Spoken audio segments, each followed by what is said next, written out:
Welcome to the Sober and Happy podcast, where we talk about all things recovery related, how to navigate the challenges that we'll face along the way on our journey towards our best lives, and how we could go from living a life with simply just being sober to a life where we're both sober and happy. Today's episode is inspired by a powerful question I've been reflecting on lately. How often have we told ourselves, I'll start tomorrow? If you're anything like me, you've made that promise countless times. But here's the truth. Tomorrow isn't guaranteed, and putting off change could cost us more than we realize. In this episode, we'll explore why waiting for tomorrow is dangerous and how taking action today can transform your life. We'll explore the fears that keep us stuck, the regrets of delaying change, and practical ways to move forward now. So buckle up. This is going to be a great episode.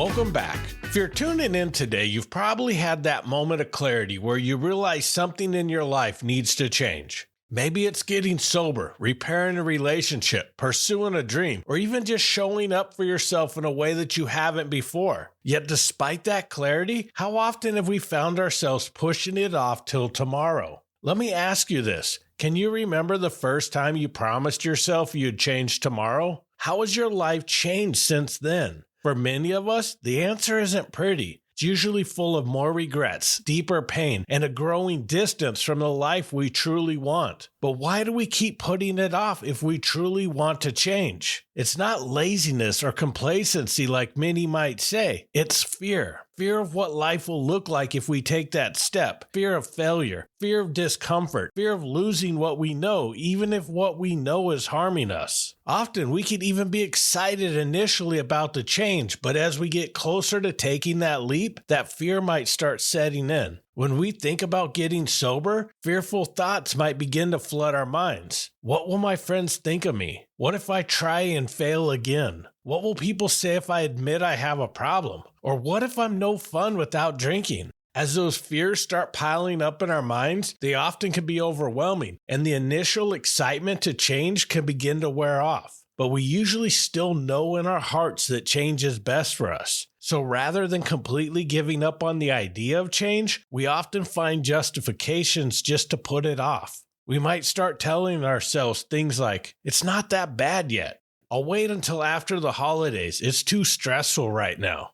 I need to figure out a better plan before I start. It's not the right time with everything else going on. Or a classic, one more day won't hurt. These rationalizations give us a false sense of control, making it easier to delay change while the problems get worse. Here's the reality. It's never the perfect time to jump. The fear will always be there. The difference is whether we let it rule us or whether we face it head on. Delaying change comes at a cost, and often we don't see it until it's too late. My father was a perfect example of this. For years, he kept telling himself, I'll make things right tomorrow. But when his time finally ran out, tomorrow never came. I remember sitting by his hospital bed during his final days, hearing him list off all the people he wished he could have apologized to. He was scared, not of dying, but of leaving this world with a heart full of regrets. That moment shook me to my core. I was 11 months sober at that time, and although I had finally taken the leap to get sober, fear had paralyzed me in other areas of my life. One of those areas was making amends to the people I had done wrong when I was drinking.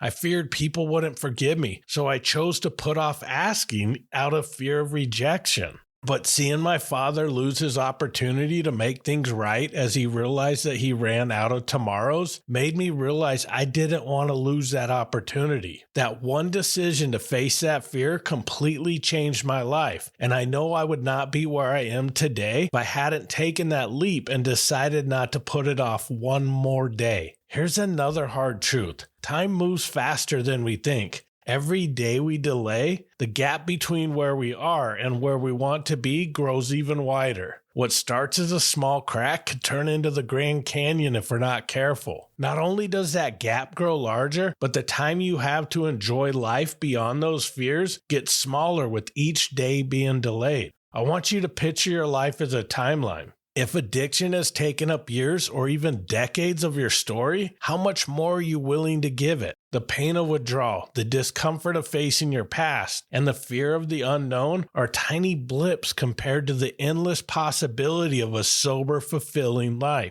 One of the biggest justifications we tell ourselves is that change means losing something. We worry about losing our friends, our ability to have fun, or our coping mechanisms. But let's flip that narrative by being completely honest with ourselves for a moment. I know I was afraid of losing my drinking buddies if I got sober, but my drinking was fracturing the relationships in my life with the people who cared the most for me. I was also worried that I wouldn't be able to have fun on weekends if I got sober. But the truth is that chasing those moments of fun created a life that sucked all the joy out of living. Yes, you might lose some things. Relationships that were built on unhealthy habits, Friday nights at the bar, or even the illusion of control. But what you gain is so much more. Authentic connections, mornings free of shame, and a life that doesn't need escaping from. So how do we stop putting off change and start taking action? It begins with one small, deliberate step. Action doesn't have to mean overhauling your entire life in one day. It's about consistent progress, one choice at a time. The first thing to do is to identify what you're putting off. Be honest with yourself here. What change do you know you need to make but keep postponing? Is it getting sober? Mending a broken relationship? Pursuing a lifelong dream? Take a moment to reflect and write that down. Putting it on paper transforms it from a vague thought into a concrete commitment. Seeing it in front of you makes it harder to ignore. Once you have identified the change, take time to visualize the life you want.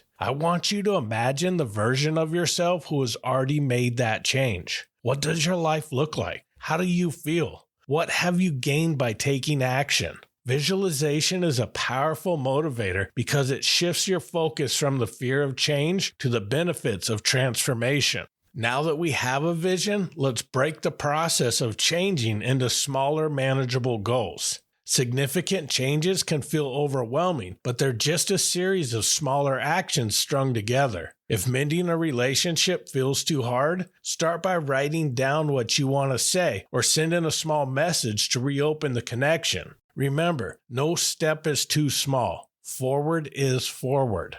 After making a plan, we want to create an accountability system. Share your intention with someone you trust, a friend, family member, or support group. This doesn't mean you have to announce it to the world, but having someone who could check in on you, encourage you, and celebrate your wins with you can make all the difference. When you know someone else is rooting for you, it's harder to give up on yourself. One of the most important things during this process is to stay focused on today. It's easy to get stuck in the regrets of yesterday or the fears of tomorrow. But here's the truth. Yesterday is gone and tomorrow isn't promised. All you have is the present moment. Ask yourself, what's one thing I could do right now to move closer to the change I want? It doesn't have to be anything big. Some of the most significant changes in my life started with just one simple decision followed by an action. And with every bit of progress, do not forget to celebrate yourself. No matter how tiny it feels, every step forward is worth celebrating.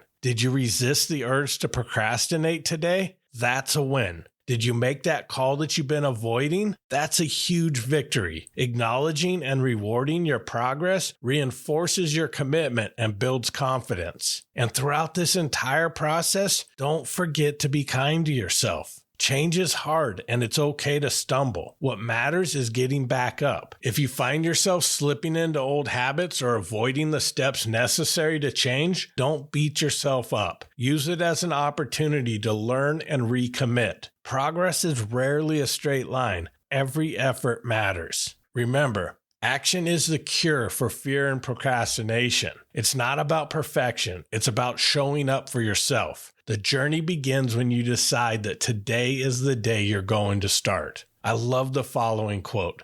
Yesterday you said tomorrow. Let that sink in for a moment. Every time we delay action, we push our dreams further away. But here's the good news. Today is a new opportunity. The power to change is in your hands right now in this exact moment. As we wrap up, I want to leave you with this challenge. Take 15 minutes today to reflect on something you've been putting off. It could be getting sober, reconnecting with a loved one, or taking that first step towards a long-held dream. Write down one small action you could take today to move closer to that goal, and then go do it.